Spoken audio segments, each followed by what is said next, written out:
Greetings, I am Herbert Erpaderp, and somehow it has become Thursday again, and that means it's Thursday. Also, it's time for Ask a Herbert Erpaderp, which doesn't occur every Thursday, so Thursday doesn't always mean Ask a Herbert Erpaderp, but today it does, unless you're watching on a different day, in which case it doesn't. Anyway, before the questions, I feel like this is as good a place as any to announce that you can now become a paid member on my YouTube channel. That's what they're calling it now. I think there was another name for it previously. Anyway, it's a bit like Patreon. Though, if I'm honest, I do prefer Patreon myself, but it is good to have other options. So if you feel like supporting me through YouTube, you now have that choice. The rewards are similar to Patreon, though a little bit less. YouTube does suggest making a standalone video to announce this, and I might do that. Maybe not, who knows. Anyway, if you're interested, there is a join button below the video somewhere. Go and check it out. If not, that's okay too. Now, here's a voice question from Major General Bunk. Greetings. First of all, how are you doing? Also, a common issue I have when using dropper bottles like the ones used by Vallejo and Army Painter is that after shaking them, I have to quickly remove the dropper part temporarily, or else the paint comes spurting out and spilling on the sides of the tip, wasting much paint. Seeing as though you regularly use dropper bottles yourself, do you ever face this issue? If so, how do you alleviate it, or perhaps even get rid of it? I'm doing pretty well, thanks, though it is way too early in the day. I have encountered that problem with the dropper bottles, but very rarely. I'm not entirely sure what causes it, but I kind of suspect it might be from applying a little bit of pressure to the sides of the bottle, which doesn't really make a lot of sense, but it's about all I can think of. Or maybe some trapped air or something? I'm no dropper bottle surgeon, of course, so I don't really know. Like I said, it rarely happens to me and only ever seems to be with bottles that are pretty new. The only thing I've really figured to do is just clean it up and move on. It might also be an idea to leave the bottle sit for a few moments after shaking. It shouldn't negate the actual effects of shaking and it might stop the issue, but I'm not really sure. It is a very annoying thing to have happen. If you figure something out in the meantime, do let us know. Now onto the text-based questions. Lance VO said, "Have you ever built any boats?" Yes, I have. In fact, Monday's video is a boat build, particularly the Trumpeter Landing Craft Mechanized 3. Though I suspect by this time everybody watching this video will already have seen that, or at least be aware of it. I don't build very many boats. I think the most recent one before the landing craft was the HMS Ark Royal, though it might upset some people to call that a boat. I do plan to build at least 2 more ships because, well, that's how many I have in my stash. If you mean have I ever built an actual real boat, then no, I have not. Plaid Squid 41030 said, "Is a Soviet tank wearing a ballerina's skirt known as a KV tutu?" Why do you do this? If somebody wants to build a model of a KV tutu, I would very much enjoy seeing it. Ratto said, "Your stream has some good music, but why are there seamen everywhere?" I don't know, it just happens sometimes. You get turned away from the taverns and it just kind of happens. Shadowbolts1234 said, "Is Australia a good country?" I think it could be worse. I don't have that thing where I'll say my country is the best in the world, despite never living anywhere else, but in my experience it's not a bad place. I mean, I'm incredibly unlikely to get shot just for being in the wrong place at the wrong time, or in a school, or arrested for not believing in a god or anything like that. However, I have been quite disappointed in my country in the recent elections, just noting that there are political parties which seem to be very, very thinly veiled Nazis, or just plain old racist. There was even a party called Love It or Leave It, or words to that effect, and that means there's enough backwards idiots for that to be a thing. I'm not really surprised by that, just disappointed, not to get too political. I suppose Australia being a good country is relative and subjective. We've got our issues just like anywhere else. Ratto said, "Why do you have friends IRL?" Why not?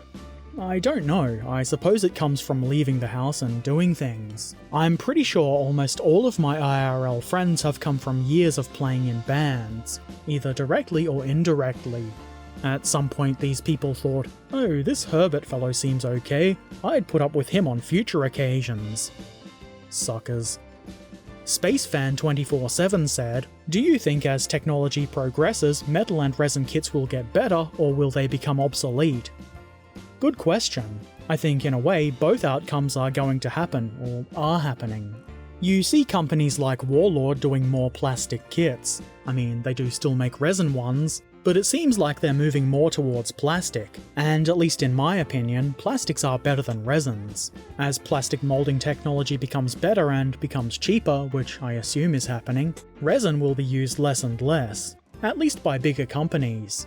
As I understand it, the reason a lot of stuff is made in resin is because it's too niche an item to be made in plastic, because the sales won't make up for the cost of tooling. An example of this is Rubicon, who started in plastic and mostly do plastic stuff, but they do have some other niche items in resin. Resin, of course, is still popular, and a lot of people really like their resin models, and they're not wrong to do so. They are welcome to their own preferences, of course. I feel like resin casting is something a lot of small cottage industry type businesses, or even just people themselves, can do without a large outlay of money, and I imagine techniques and technology are improving there, so resin might become obsolete for bigger companies. Maybe obsolete isn't quite the right word. I don't believe resin is going to go away entirely anytime soon. Though I can see 3D printing becoming a sort of competitor to resin, though I wouldn't really consider them in competition, just different ways to make models. Jondell said, "Thoughts on people who think being annoying equals humour?" Well, humour is subjective, but in my opinion, they're wrong.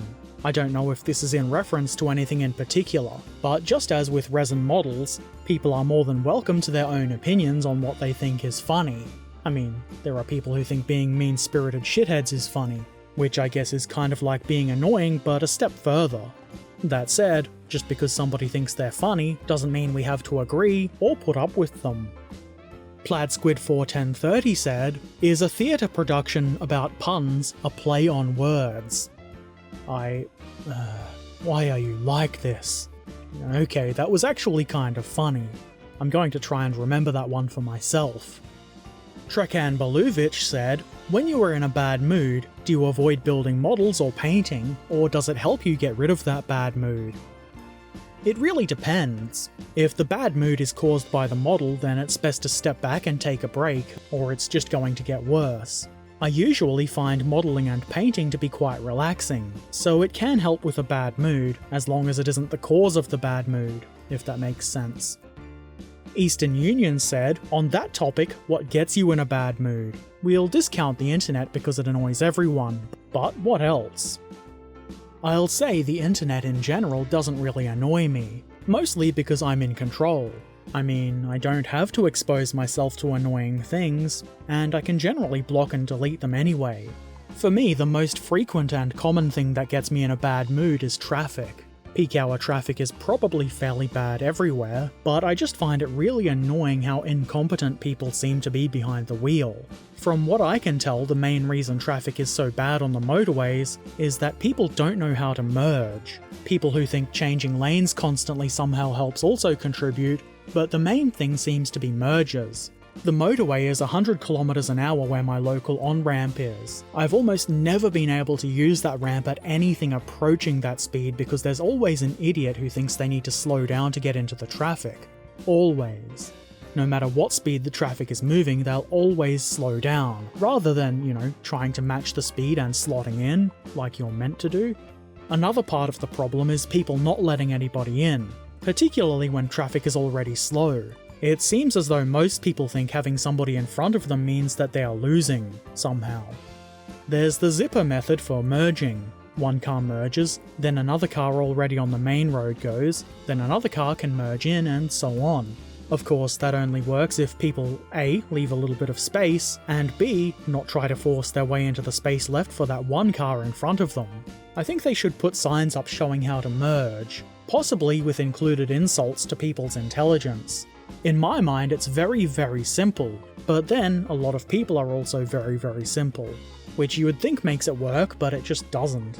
Then there are people who just drive like dickheads all the time. You know, the kind of idiot who will tailgate you because you're not going fast enough for them despite already being 5 over the speed limit, even if there's a completely open lane next to you in which they could go around.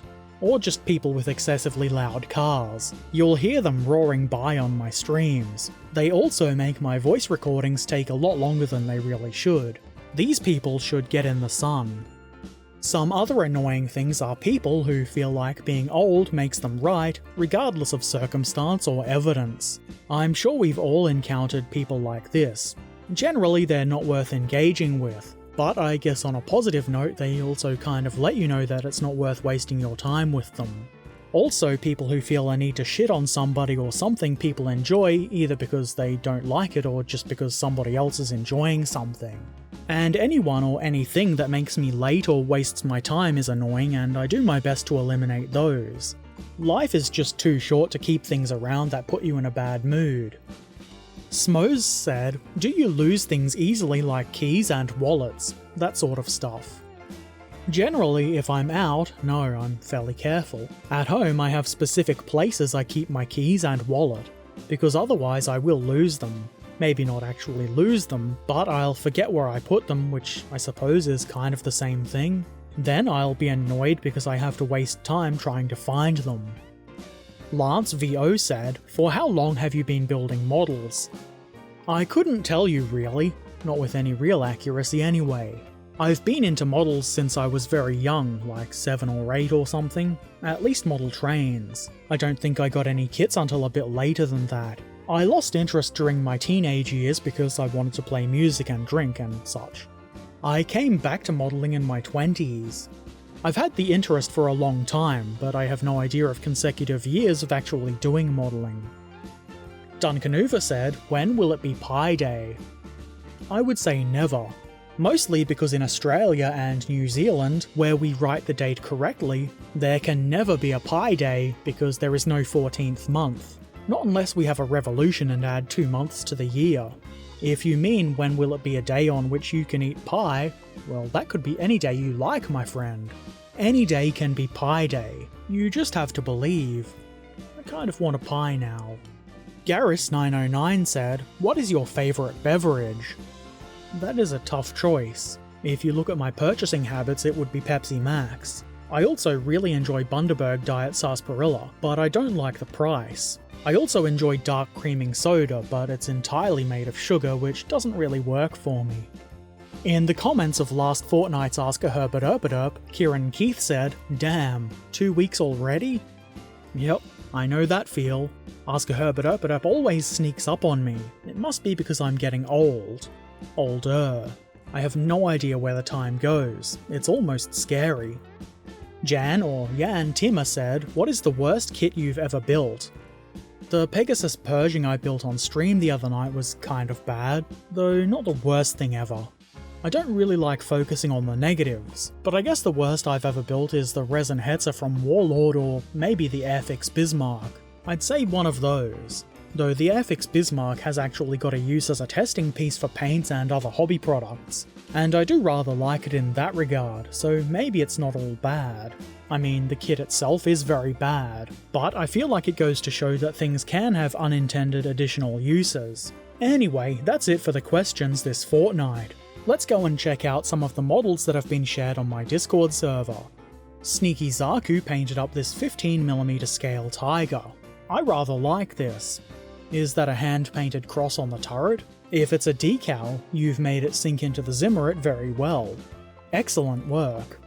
And here is some more Fallout stuff. This rusty-looking armor boy, and a female survivor with some red in her hair. I quite like that red. Very nicely painted. Again, this makes me want to paint some of my own Fallout stuff. And soon, I think I will. Space Monkey shared some good strong Soviet vehicles saying, Happy Victory Day.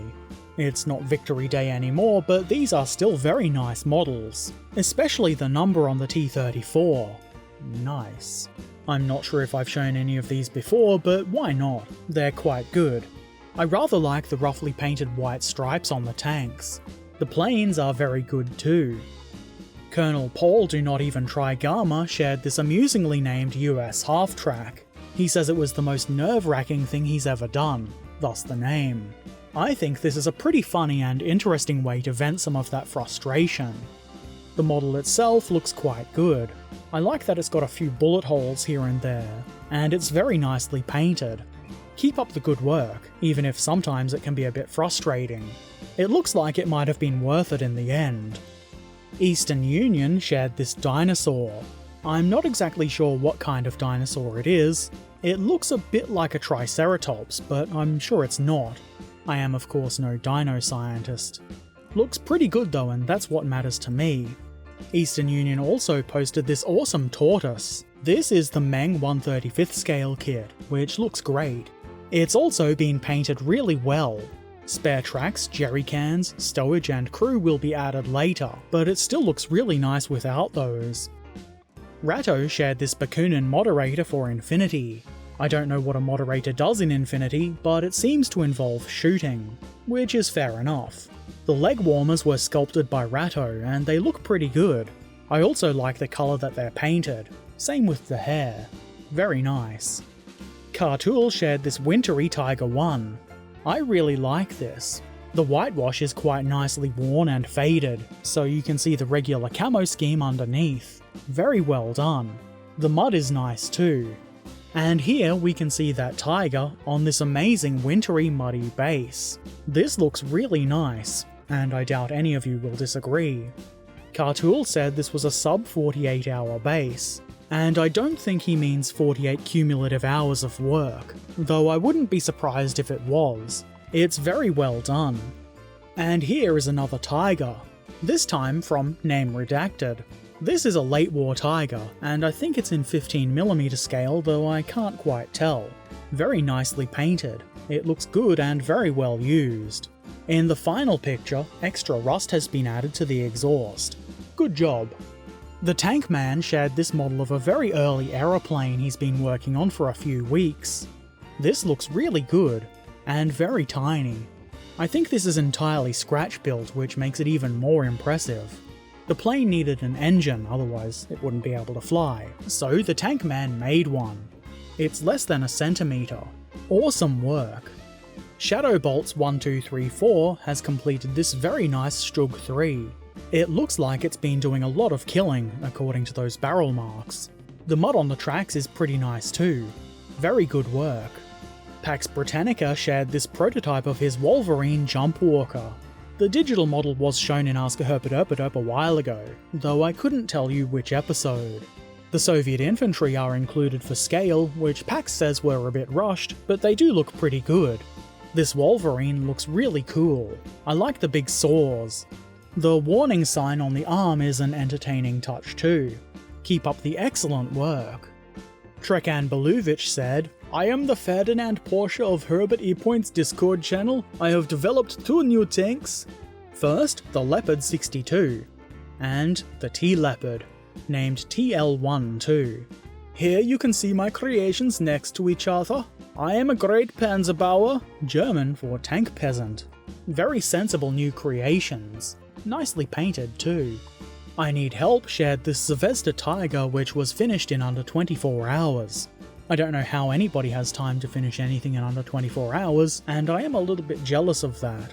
Anyway, it's turned out pretty good. The camo was free-handed, which apparently was a bit of a pain, but I think it was certainly worth it.